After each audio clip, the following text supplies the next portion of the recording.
I'm Ron Paul. I'm a congressman from Texas, serving in my 10th term. I am the champion of the Constitution. Why do you think America is so dumb? Was it always dumb? I hope not all of us. No, not all of us. We're Americans. Yes, right. But how do you get this smart? I mean, come on.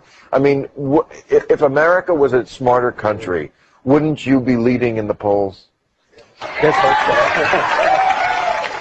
so. Well, because, you know, I watched the Republican debate, and I saw this guy, Ron Paul, who has no chance of winning it, and therefore he was very honest, and he's my new hero. And he spoke real truth about the war on terror, about 9/11, about Iraq. He said, you know what? They hate us because we're over there. They don't hate us because of our freedom or any of those stupid slogans that the Bush people put out. And I'm just wondering why a Democrat isn't saying things like that. Say a Democrat who could use a bump in the polls.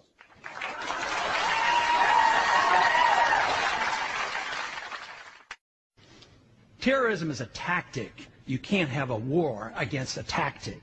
It's deliberately vague and non-definable in order to justify and permit perpetual war anywhere and under any circumstances. Don't forget, the Iraqis and Saddam Hussein had nothing to do with any terrorist attack against us, including that on 9/11. Congressman Paul, I believe you are the only man on the stage who opposes the war in Iraq, who would bring the troops home as quickly as almost immediately, sir. Are you out of step with your party? Is your party out of step with the rest of the world? If either of those is the case, why are you seeking its nomination? Well, I think the party has lost its way because the conservative wing of the Republican Party always advocated a non-interventionist foreign policy. Senator Robert Taft didn't want to be in NATO. George Bush won the election in year 2000 campaigning on a humble foreign policy, no nation building, no policing of the world. Republicans were elected to end the Korean War. The Republicans were elected to end the Vietnam War. There's a strong tradition of being anti-war in the Republican Party. It is the constitutional position. It is the advice of the founders to follow a non-interventionist foreign policy. Stay out of entangling alliances. Be friends with countries. Negotiate and talk with them and trade with them. Just think of the tremendous improvement relationships with Vietnam. We lost 60,000 men. We came home in defeat. Now we go over there and invest in Vietnam. So there's a lot of merit to the advice of the founders and following the Constitution. And my argument is that we shouldn't go to war so carelessly. When we do, the wars don't end. Have you ever read about the reasons they attacked us? They attack us because we've been over there. We've been bombing Iraq for 10 years. We've been in the Middle East. I think Reagan was right. We don't understand the irrationality of Middle Eastern politics. So right now we're building an embassy in Iraq that's bigger than the Vatican. We're building 14 permanent bases. What would we say here if China was doing this in our country or in the Gulf of Mexico? We would be objecting. We need to look at what we do from the perspective of what would happen if somebody else did it to us. Are you suggesting we invited the 9/11 attack, sir? I'm suggesting that we listen to the people who attacked us and the reason they did it. And they are delighted that we're over there because Osama bin Laden has said, I am glad you're over on our sand because we can target you so much easier. They've already now, since that time, have killed 3,400 of our men, and I don't think it was necessary. It's an extraordinary statement. As someone who lived through the attack of September 11, that we invited the attack because we were attacking Iraq.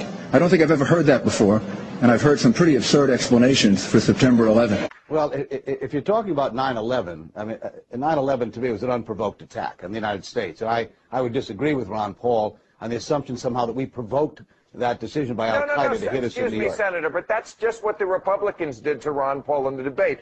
They twisted what he said. He wasn't saying that we were asking for it. What he was saying was we should listen to our enemies, and maybe the reason they're mad at us is because we have been meddling in the Middle East. We were in Saudi Arabia. That's what bin Laden was mad at us for. Now we're in Iraq, and we're screwing up that country.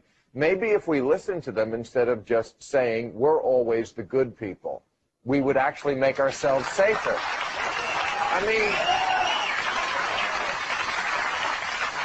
with all due respect, what do you have to lose?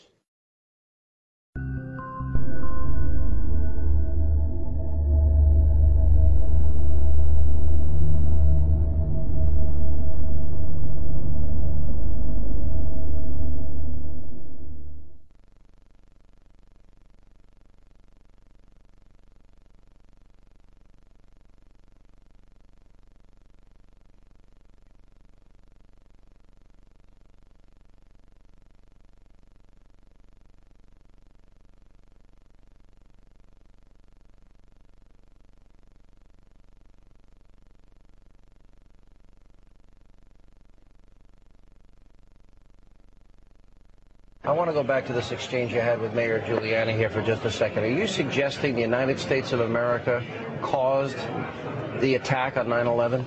No, I think that's a cop-out. When people imply that, what you're saying is that if you don't endorse my foreign policy, you're un-American, you're unpatriotic. I never said anything like that. I don't say it. You're suggesting.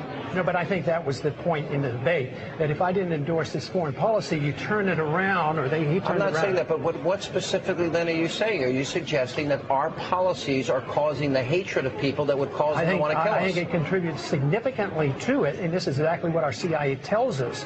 And anybody who's done any research on this has found out. What have we done to cause the attack? What did America do to cause the attack on 9/11? Okay, the Americans didn't do anything to cause it, but policies over many years caused and elicited hatred toward us if somebody was willing to commit suicide.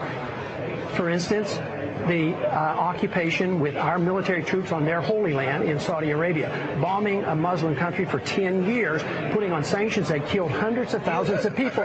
So that caused an anger. Are you saying then that if the world has no moral obligation in the first Gulf War, when an innocent country is being pillaged and people are being raped and murdered and slaughtered, or in the case of Saddam, he's gassing his own people, are you suggesting we have no moral obligation? No, you stand by and let that immorality happen? We have on numerous occasions. You support that? We have on numerous occasions. If we feel strongly about it, why don't we declare? If a woman is being raped next door, we just do nothing there either? We're just out of time, but the fact is the Reagan administration stood by while the Kurds were being gassed. It happened in 1988. We didn't do anything about it. What did we do with Pol Pot? What did we do with Moscow? What did we do with the time we stood by and they did it to their people? We got to run. You would stand by and do that. I would not. No, I think that's immoral. Well, would you have the courtesy to ask the Congress to declare war? Would you follow the Constitution? We did declare war. The authorization, use of force, declaration of war. There's no place in the Constitution that says specifically. We got to run, guys. The Kurds were gassed, and we stood by for years until we gave them the gas. We gave them the gas. Thank you very much for being with us. What happened? More on the other. They're going to keep debating. More on the other side of the debate. Keep texting us your vote to 36988.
Anyway, let's go to Back to our busy telephones here. We got Mitzi is in Wisconsin. Mitzi, hi.